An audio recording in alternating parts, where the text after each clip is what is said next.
Now, the rest of the story. Week in and week out, children would come to Magic Mountain Amusement Park to ride the rides and eat cotton candy and to see the troll.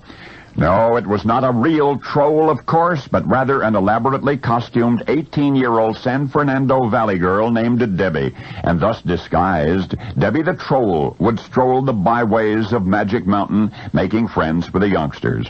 Then one day the costumed girl was being transported from one end of the park to the other in a little motorized car when the car swerved and Debbie was flung to the asphalt and she landed on her head. Her body instantly limp, crumpled in a heap.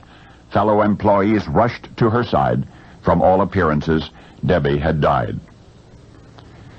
But this is the rest of the story. Debbie somehow, after the accident, was conscious and sharply cognizant. And to her it felt as though she were painlessly withdrawing from her own body. She watched it happen, she says. And as she got farther and farther away, her mortal body began to fade until it was all but invisible. And regarding her earthly self, Debbie was happy to be leaving it, and to be leaving the pain. But then, inexplicably, another feeling came over her, that for a reason yet unknown, her life on this planet was unfinished. Pain or no, she must get back into her body and keep on keeping on. And she did. In fact, with the little life remaining in her physical form, Debbie reached up with one arm, or at least believed that she did, and pulled her spirit back into herself.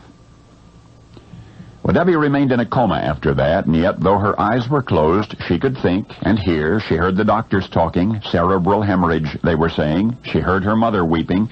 In fact, what brought Debbie out of that comatose twilight was the burning desire to dry her mother's tears. So the teenager was awake now, yet with no good news awaiting her. She was suffering. The right side of her body was paralyzed. Her right eye was sightless. Even the left eye went blank occasionally, leaving the girl totally blind for interminable stretches of time.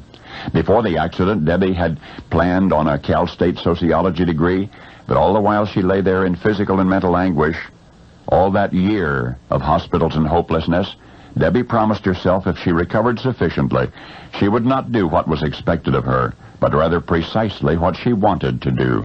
And yes, she did have something specific in mind, a frivolous dream which she had never taken seriously until right now.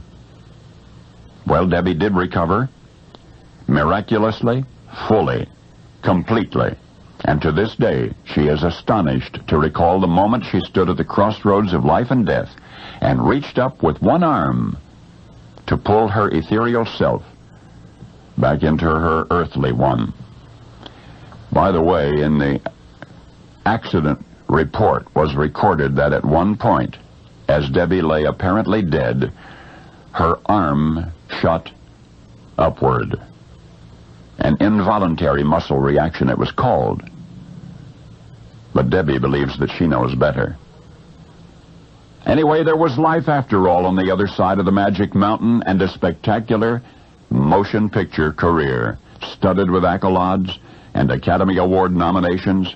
And in this, life has only just begun for the now renowned Gentleman Officer's Lady, an actress star of the first magnitude, Deborah Winger. Only now, you know the rest of the story.